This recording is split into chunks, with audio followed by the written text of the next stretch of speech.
This is Heritage Words, a podcast about the words we've inherited from our ancestors and the meaning they bring to our lives. Heritage Words is produced by the HUC Jewish Language Project, which raises awareness about Jewish ancestral diversity through the lens of language. I'm your host, Sarah Bunin Benor. In season 1, I interviewed Danny Jason, a member of the Sephardic community in Seattle. He talked about the many Ladino heritage words that have remained in his family even generations after his ancestors stopped speaking the language. And I wondered how this plays out in the Sephardic community in Los Angeles. So I contacted our guest for today, Elaine Lindheim. Elaine is a native Los Angeleno. She's been very involved in the Jewish community, including as a past president of BJE, a board member at Sephardic Temple Tifereth Israel, and chair of the advisory board of the UCLA Levy Center for Jewish Studies. She earned an undergraduate degree from Stanford University, also my alma mater, where I got my PhD, and she earned a doctorate in research methods and evaluation from UCLA.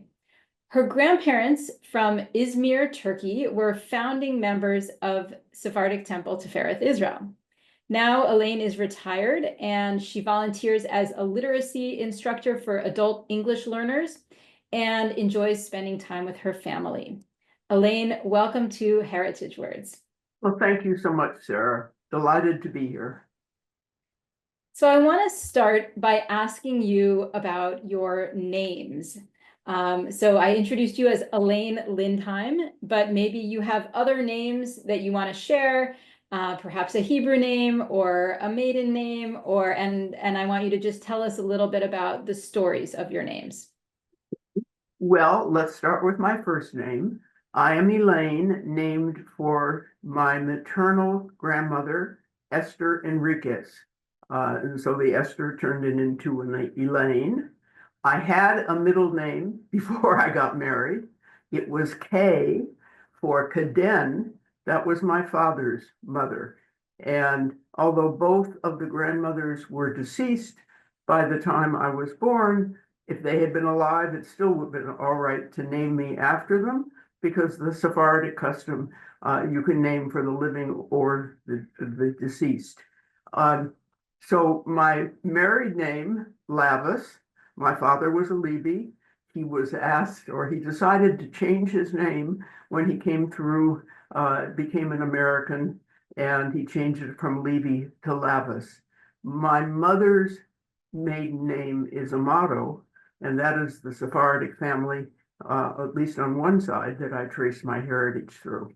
The Lindheim, I met a very nice gentleman, Richard Lindheim, who actually, after investigation, a very Ashkenazi sounding name, turned out that on his father's side, his father's mother was actually Sephardic, and that family had been settled in Charleston, South Carolina, pre-Civil War.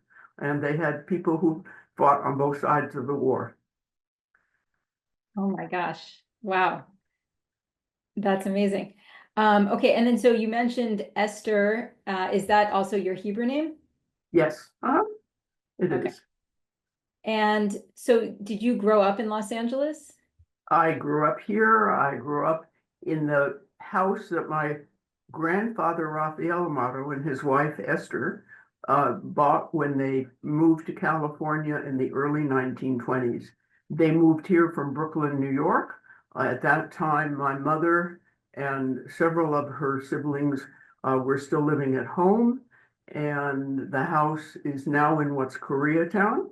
But my parents inherited it after my grandparents died, so that's where I grew up. And so you were born? I was born in Los Angeles at Cedars-Sinai, the old Fountain Valley, now a religious center. But yes, my children were born there too. Then your family has been involved with Sephardic Temple Tifereth Israel, you said. When did they found that, and was it in a different location then? Well, okay, Sephardic Temple Tifereth Israel started out in what's now near the 54th Street area, near Western Avenue, Crenshaw. That's where my grandfather actually was president in 1930 when it first opened. Uh, he was not one of the original founders. There were some people here who had started the community before. The community dates its founding back to 1920.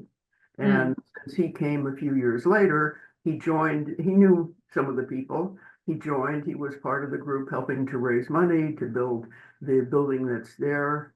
The building still stands. It's now a church and still the same beautiful wooden building that it was. In the early 1960s, the congregation moved west and north to where it is now in Westwood. Okay. And your family's been involved this whole time? Well, it's been petering out. My family, my grandfather was, his two sons, Milton and Richard, were very involved. And then Milton's son, Ralph Amato, became involved. I was involved, Ralph's daughter. Right now, the last remaining Amato relative is actually my son, David Lindheim, who serves on the board. I have since retired myself from that activity. Okay. Okay, let's turn now to your languages. Tell us what languages you speak. Well, I think I speak English pretty well. That certainly is my first and native language. I did study Spanish in school and a little bit of French. And I must say that the language gene, my father was excellent with languages. It passed on to my daughter. I don't have it. So I haven't been particularly good about maintaining other languages. And although my parents spoke Ladino at home, and I think they both perhaps qualify as native Ladino speakers because they learned it as children in their homes, I never really picked up a lot of it. Okay, so when did your family move from, you said Izmir, right? Izmir, Turkey? Yes. When did they move from there to Brooklyn? My grandfather moved in somewhere between 1900 and 1903 or 04. He came over first and didn't bring his whole family, and then after a couple of years here, brought the rest of them. My mother was born in 1909 in Brooklyn. She has two siblings who were born in Izmir, and she and her younger brother and sister were born here. My father immigrated when he was about 17. He was born in 1903, so that would have been about 1920. And at that point, things were changing politically in Turkey for the Jews, and it was a possibility of becoming enlisted in the army or elsewise. So as I understand it, there was a fairly large migration to the US or in other places at that time. He came through New York, lived there for a while. Actually, he and my grandfather Raphael were cousins. So that's probably how he ultimately met my mother. Oh, wow. This reminds me of the book Kantika. Did you read that? I did. And did it resonate? Did it seem Well, like certainly a lot of the language did, the story did. Many of those memoirs each have a piece in them that resonates. Yeah. I have relatives in my family also are from Rhodes. I'm not, but other members of my mother's family married Rhodes Lees. And at the synagogue, there is quite a large presence. So a lot of 100 Saturdays is from that population. Oh, yeah. Nice. So you said that you don't speak Ladino, but you studied some Spanish in school. But you also said that your parents grew up speaking Ladino. And so did you hear any Ladino in your home from your parents or grandparents? Well, my grandparents were all deceased before I was born. My father's parents never came to the United States. They left Izmir and went in retirement with my aunt, my father's sister, to Nice in France, and they Mm. died there in the 1930s. The Amato grandparents came here and they died again before I was born. So my parents, well, of course, it was the secret language, the language that parents spoke when they didn't necessarily want you to understand. They did use certain phrases and so on with us, but they weren't I wouldn't say that they were speaking Ladino to us. They were speaking individual words to us or phrases. So tell us some of those words and phrases. It's funny because I went to ask my daughter, who is the linguist, what she remembered from her grandmother. Uh, and well, she said, of course, otro tanto, which is used in the context if something good has happened to someone. Let's say that you're a young girl and you're in the company of your family, and you hear that somebody just got engaged or got into the university they wanted, and they might say to you, otro tanto, meaning you too. Now, my daughter tells me that her grandmother, my mother, also used it fairly sarcastically. That was when my daughter was being difficult or stubborn. She would say, otro tanto, your parents are getting what they deserve. Uh, so it could be used either way. But that was certainly one, the otro tantos. And the same should happen to you, usually in a good sense. I mean, never in a bad sense. You would never say to somebody that something evil or bad befell them. You would never say otro tanto to anybody else.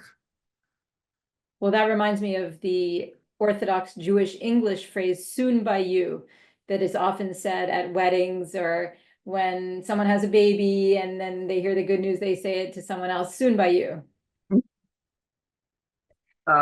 Another is si quiero Dios.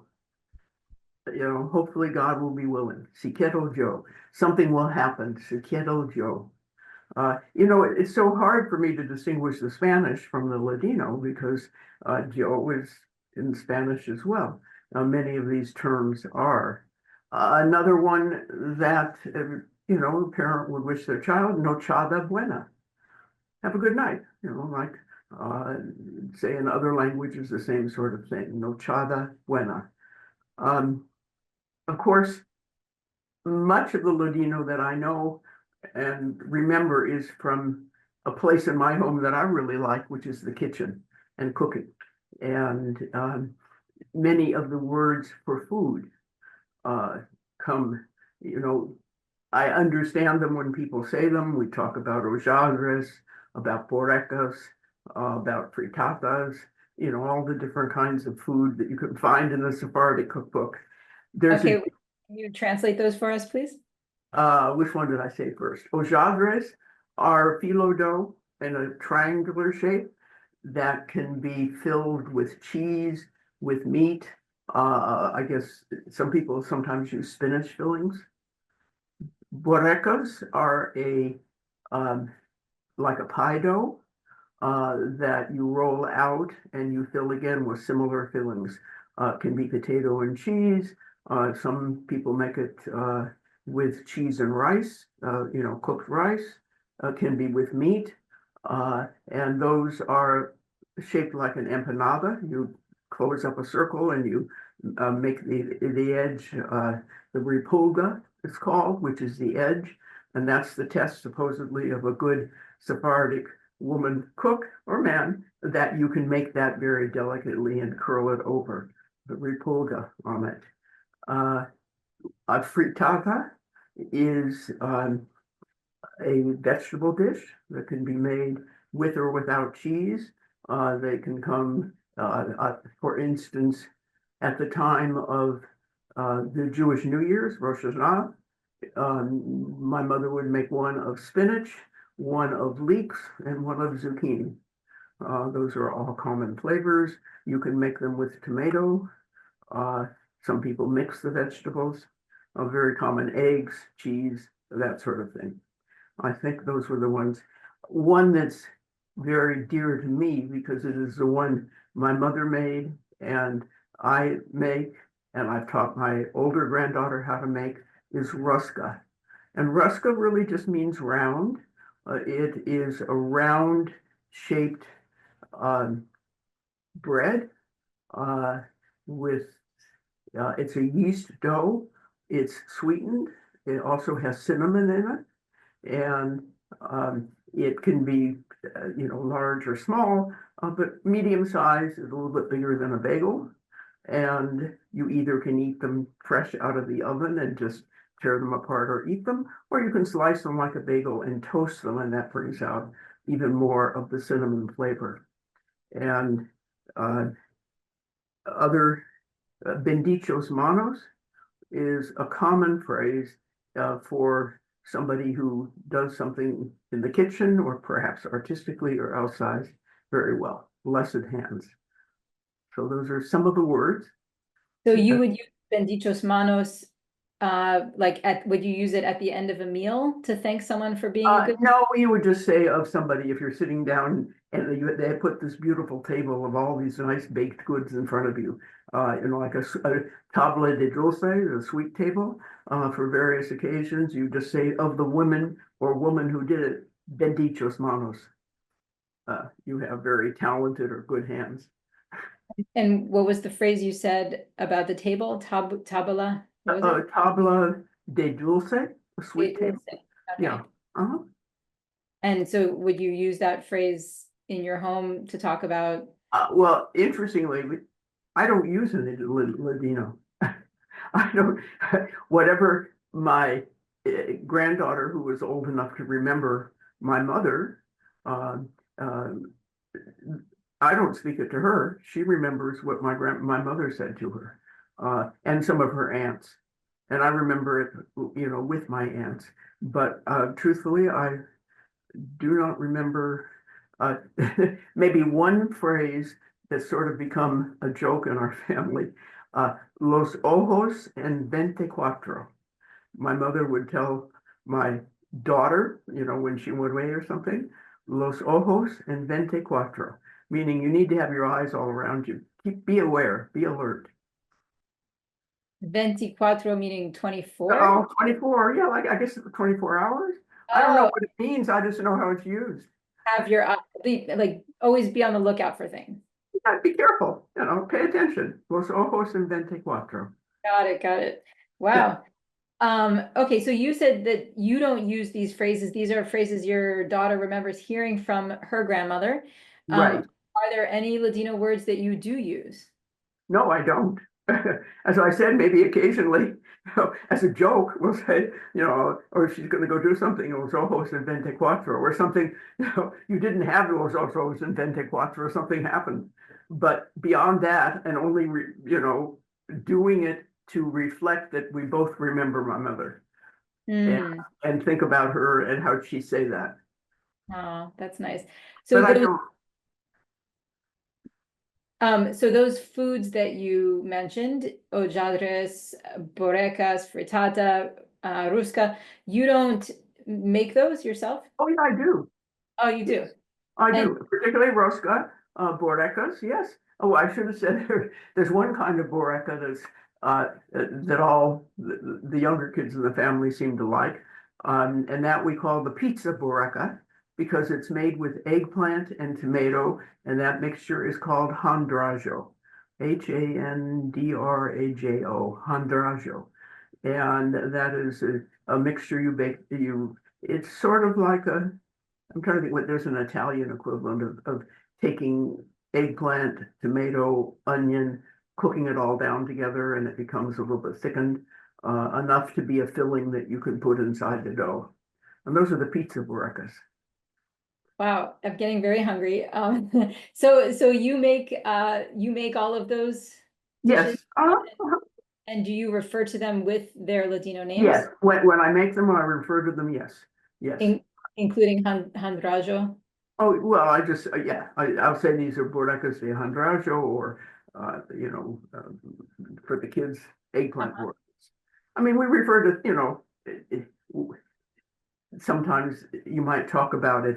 What are the ingredients in that frittata? Well, spinaca y queso. If somebody wanted to know, you might tell them in those words, or in English, spinach and cheese. Uh-huh. Mhm. Yeah, that makes sense.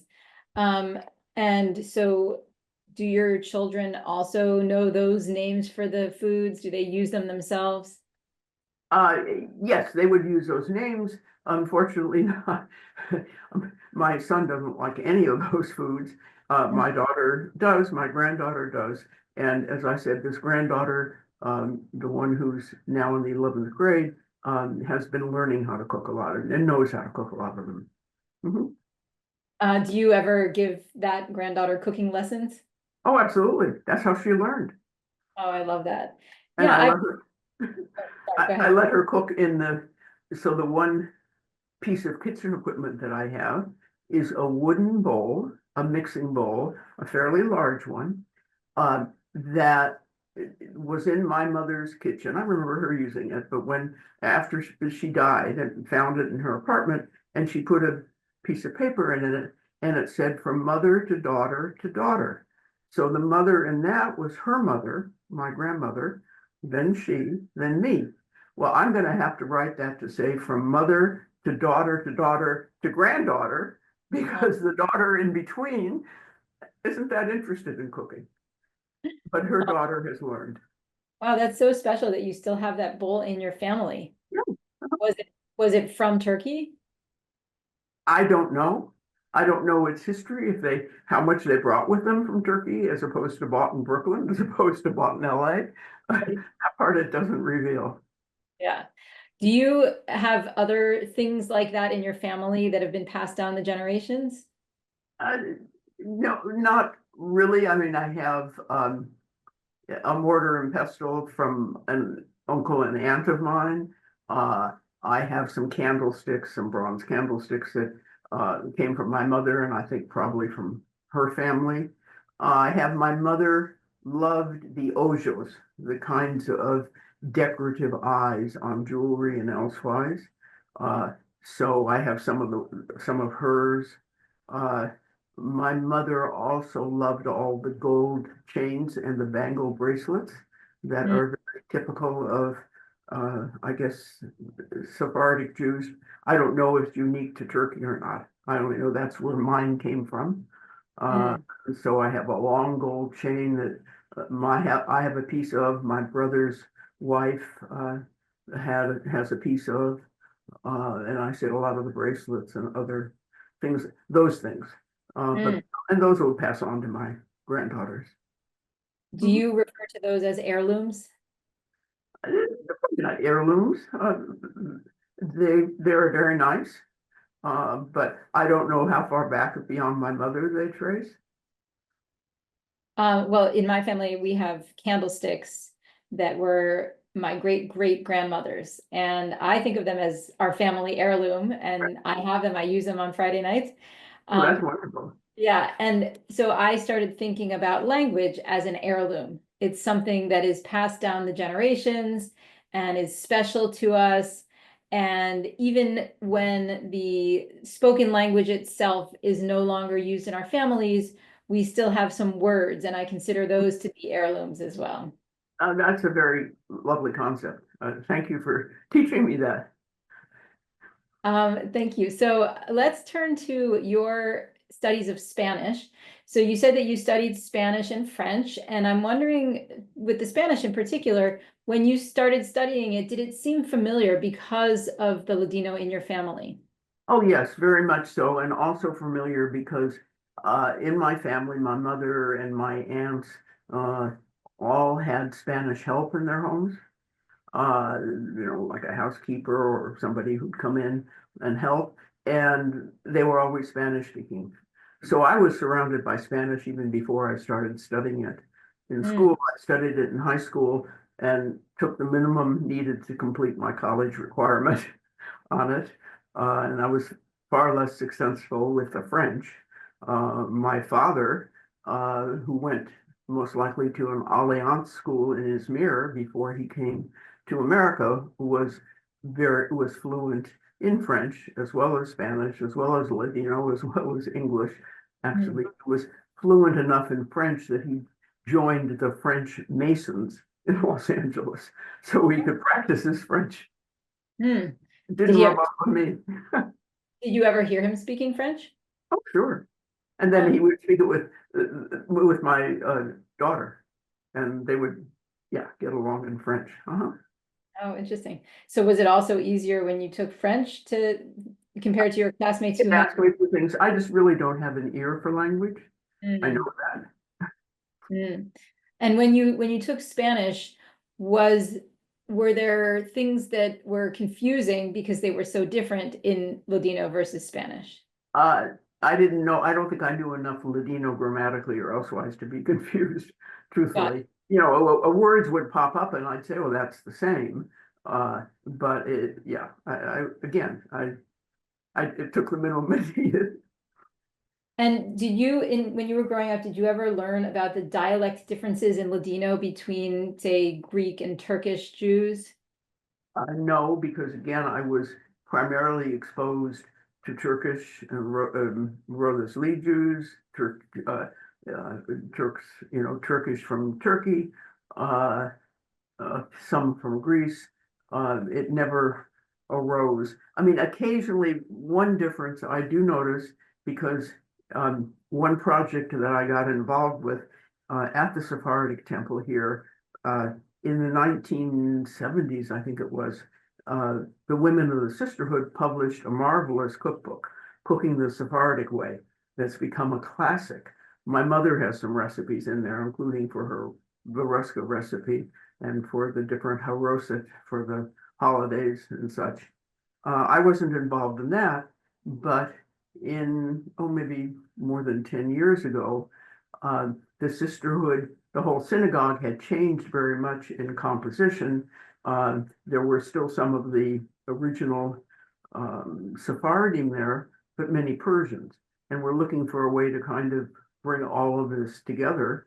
And so I suggested, let's do a second cookbook and include recipes from the Persians and the others who have been here since the first one.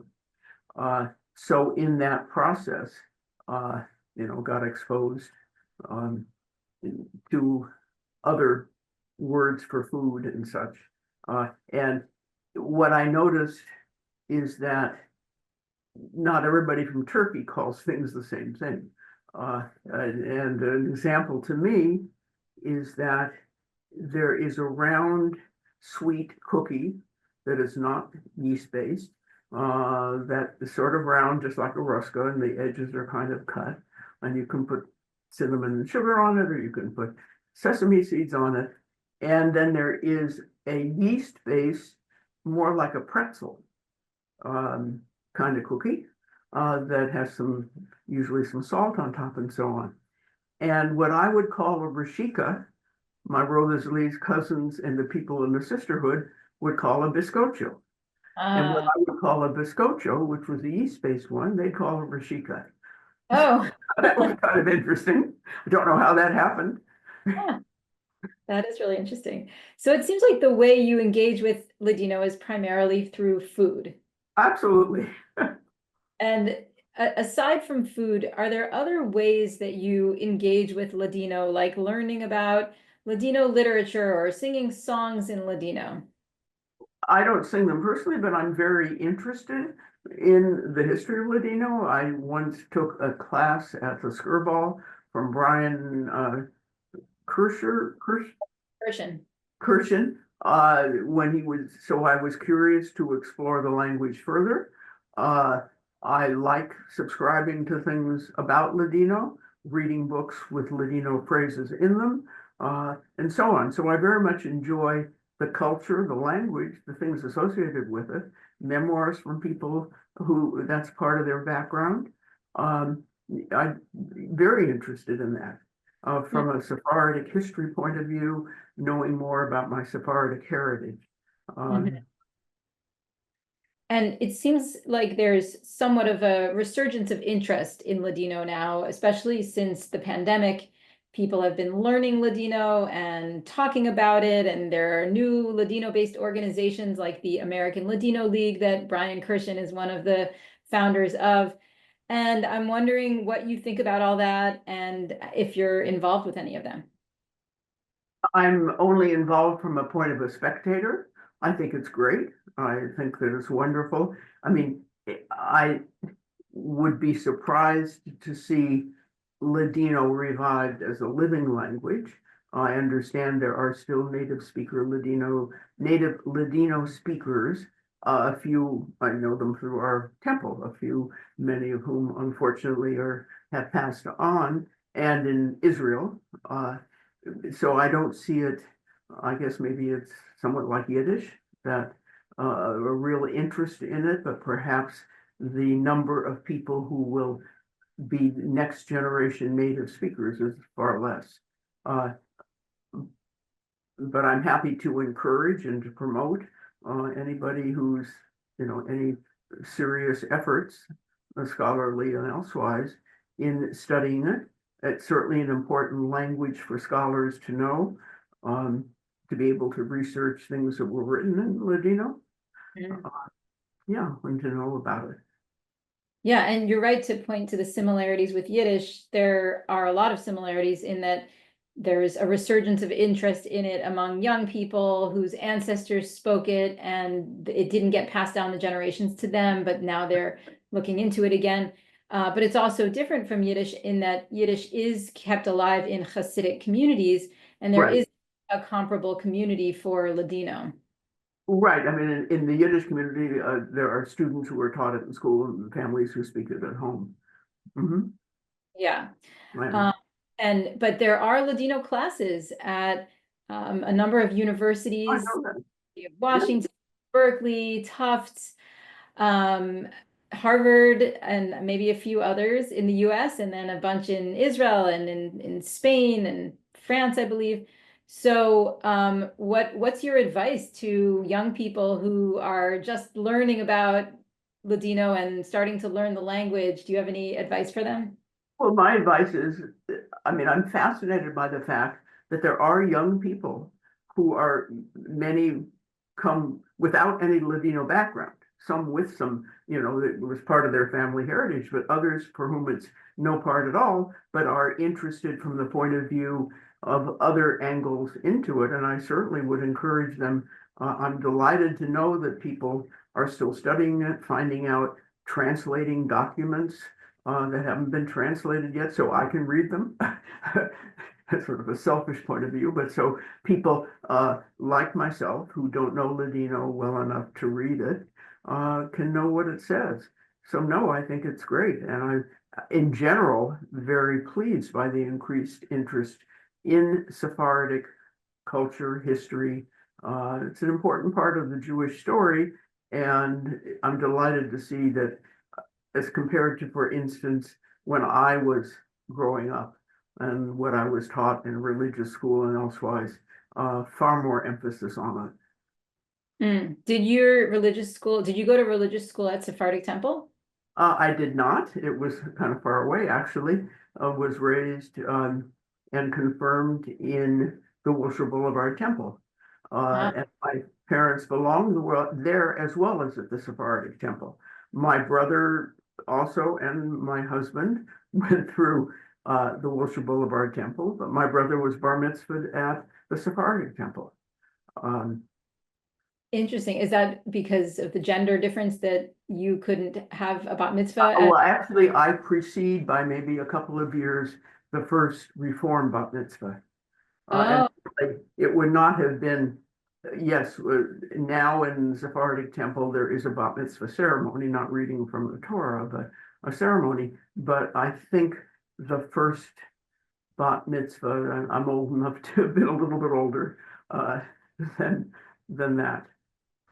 I got could it. go back and be an adult bat mitzvah. I haven't, but I could. Uh-huh. Well, at Wilshire Boulevard, when you were studying, did they ever mention Ladino? I didn't mention Ladino, but they did have, uh, at the point I was there, there were three rabbis. Edgar Magnin was the really big important rabbi. Actually, he was at the dedication of the first Sephardic temple. I have a picture of him with my grandfather, uh, Edgar Magnan. And then he came to the second, when they moved to Wilshire Boulevard and dedicated that spot, he was there as well. So at that time was Edgar Magnan, Alfred Wolf, who had come from Germany, and was involved in the camping movement and so on. And I think of him as the middle rabbi, Maxwell Dubin. And Maxwell Dubin married my parents and married us. And he was very familiar with Sephardic customs. And for instance, he allowed at our wedding that the parents could hold a talit over the bride and groom. That's the equivalent of the huppah. And because they didn't want, as I understood it, they weren't looking for people to look at rituals that didn't belong to them and say, oh, I like that ritual, let's do it. But he knew the background and he was, aware of it. I think Rabbi Magnan knew it as well, that we were Sephardic. But there was nothing in any of the textbooks or elsewise, and I don't remember, there was very little Hebrew at that point, let alone any talk about Yiddish or Ladino. Yeah. So that's nice that they recognized that you were Sephardic and helped you to some Sephardic traditions. In the religious school, did you ever learn about the different types of Jews, Sephardi, Ashkenazi? Never. No, that was not part of the curriculum. And that was something that actually as an adult have been trying, been happy to see increased emphasis on that. Yeah, we at the Jewish Language Project are working on that. We created a curriculum called Beyond the Family Tree, Jewish History and Diversity Through Family, Languages, and Names. And the idea is that Jewish day schools and religious schools will use it to teach their students about the diversity of the Jewish people, partly through their own community, by mapping their ancestors and learning about their family stories and sharing that information with their classmates. That's lovely. Thank you. Okay, back to language. So you mentioned that you associate Ladino with your grandmother and your daughter does too. Oh, wait a second. No, I can't associate it with my grandmother. Oh, sorry. Your mother, her my grandmother. mother and her sisters and her brothers and their spouses, all of them were all Ladino speaking. Got it. So let me rephrase that. So you said that you associate Ladino with your mother and other older relatives. When you hear a Ladino word that wasn't one of the words you heard from her, do you think of her, or do you just think of this is a language that I don't know? It's funny, I've never thought about it that way. Maybe it's because I'm only surrounded by people, most of whom speak words that I know. Yeah, I never, for instance, went to my mother and said, explain this word to me. I don't know what it means. I don't remember ever doing that. So, no, I mean, I might be, if I heard it and I would know how it might be spelled, I might look it up myself to see what it was or what its background was. So at Sephardic Temple, do they use any Ladino prayers? Like, do they do the Ein Keloheinu in Ladino? Yeah, they do. They do the blessing after meals. They do Ein Kelohenu. They do some others, particularly on the high holidays, in the services. The cantor, Cantor Haim Mizrahi, is from Turkey. The Rabbi Raphael Cohn is from Israel, so I think his background is not necessarily Ladino speaking. They do the services. I remember going to the synagogue, as a child and now growing up. Obviously less Ladino now. There are more people who understand English. They do some things in Farsi for the Persians, uh, because that increasing presence. But those would be the only languages: English, Hebrew, some Ladino, and some Farsi. Hmm. And which grace after meals do they do? Bendigamos or ya comimos? Uh, well, ya comimos, I think, is the first phrase of Bendigamos. We ate and we're going to go on. I have never heard it called ya comimos. I've always heard it called Bendigamos. I Okay. may have the title confused with the first line. Uh, I'd have to look and see. They sometimes print it. Next time I see it in print, I'll let you know. Okay. And so you mentioned the high holidays. What Ladino do they use on the high holidays? Well, in California, they'll do on the high holidays. They'll also do uh, El Norah, the prayer you say at the closing Nehillah service. Mm-hmm. That one is done in Hebrew and in Ladino. Oh, wow. Mhm. Okay, I got to check that out. And then do they also do Ketubah de la Ley on Shavuot? I'm not sure. Okay. I'll ask them about that. I'm curious. It's a tradition of reading the Ten Commandments in Ladino for Shavuot. I don't know. Okay. So at the Sephardic synagogue in Seattle, they auction off the honors for like who's going to have an aliyah, who's going to lift the Torah in Ladino. Do Okay. they do that at No, Sephardic? they don't do that. What they've been doing for quite a few years is actually having the auction conducted before the high holidays. They often have it online and people can, because there are so many Torahs, there are lots of positions. But what they have been doing, I don't remember if this year they did it the same way, is they'll leave the very last, the honor of opening and standing by the Ehal for the closing Yom Kippur service. They'll auction off in the temple right before it when everybody's there. So it becomes like a public auction. But the Hmm. others are not auctioned, they're already determined. So you come for the high holidays knowing who's the person who's going to lead the Torahs, who's the person who's going to open or close, the ark. All of that has been determined beforehand. And when they do auction that final honor, is it in English or English, English. English? Because remember now the congregation, Ladino, perhaps a quarter of the people might understand. Hardly, yeah, probably not even that many. Probably not even that many. Yeah. Right, and that's also the case in Seattle. Hardly anyone actually speaks Ladino, but I guess probably a larger percentage of that congregation descends from Ladino speakers than the one in LA, because there's so many Persians and Moroccans and Yemenites and others here. But in Seattle, I mean, this was going to be my final line of questioning is about the differences between Seattle and LA. Why do you think it is that in Seattle, so much more Ladino has been preserved, that they still auction the honors off in Ladino in a ritualistic way, and they still have so many Ladino words that they use in their community? I don't know. I think there's a stronger Lee presence there. Maybe I'm wrong on that, but I know people here who were in Seattle first. I don't know whether it was a function of the rabbis who were there, because the Sephardic community here, my knowledge of it is that until almost until Rabbi Buskila, they hadn't really had a Sephardic rabbi. Jacob Ott, who was the rabbi for 35 years, the rabbi when I was growing up, was Ashkenazi from Chicago. Now he Oh, took a very deep interest in Sephardim, and actually, I think, in my mind, helped the Sephardim of the community realize that they really had something there.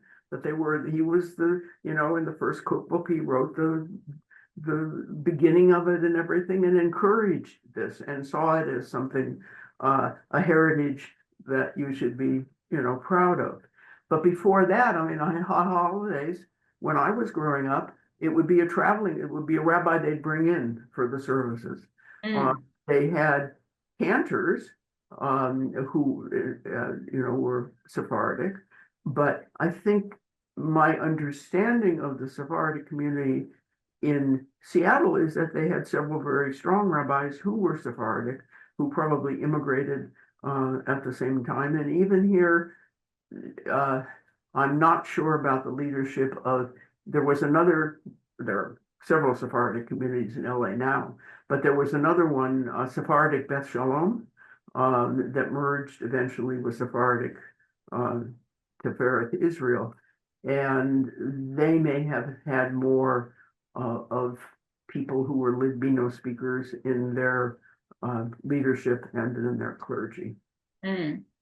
That's a really good point, and about the rabbis. And then also, I think it may also have to do with the concentration of Sephardic Jews within the broader Jewish community, because even though there are probably more Sephardim in LA than Seattle, I think there's a higher percentage of Sephardic Jews in the Jewish community in Seattle than in LA. Right, yes, in percentage in relation to the Jewish community. Right, no, LA is such a large Jewish community that the number of Sephardim is less prominent. Yeah. Okay, well, we're almost out of time, but I have one last question. Do you have any other thoughts you'd like to share about your ancestral language, identity, community, and culture? Well, what can I say? I love being Sephardic. I'm feel very fortunate in the heritage that it brings me, and in the traditions. I love learning about it, reading about it. Everybody has their background, and it's important to know what it is. And to me, it's a very beautiful one. Thank you. And thank you so much for this wonderful, rich interview. I learned so much about your community and your family and all this food. And I think I'm going to go eat something now. Well, whenever you want something, just let me know and I'll come over and I'll bake for you. That sounds wonderful. Okay, thank you, Sarah.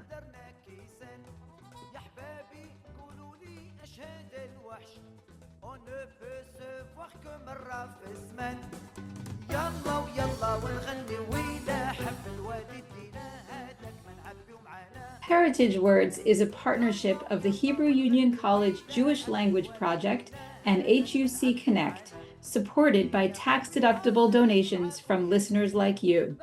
I'm the producer and host, Sarah Bunin Benor. Kyle Elbaz Fingerhut is assistant producer, Avishay Artsy is editor, and Talia Ehrenberg is video editor. The music is from Maurice El Medioni's French and Algerian Arabic album Café Oran, featuring the Klezmatics David Krakauer and Frank London, courtesy of Piranha Records. This podcast is one of the many ways the Jewish Language Project raises awareness about the diversity of the Jewish people and the phenomenon of heritage words. We also have online crowdsourced dictionaries where you can find the words mentioned on the podcast. We post Jewish Word of the Week and fun facts on social media, and we offer free educational materials and exhibits that you can visit online or display in a synagogue, museum, or community center. Contact us about our live taping opportunities. Looking for gifts for Shabbat dinners and Passover seders? Check out our whimsical multilingual t-shirts, tote bags, stickers, and aprons. You can find all this content and donate, volunteer, or sign up for our email list at jewishlanguages.org. Thank you, merci mucho, soch boshi, rahmat, shukran, toda rabah, Hashem dam.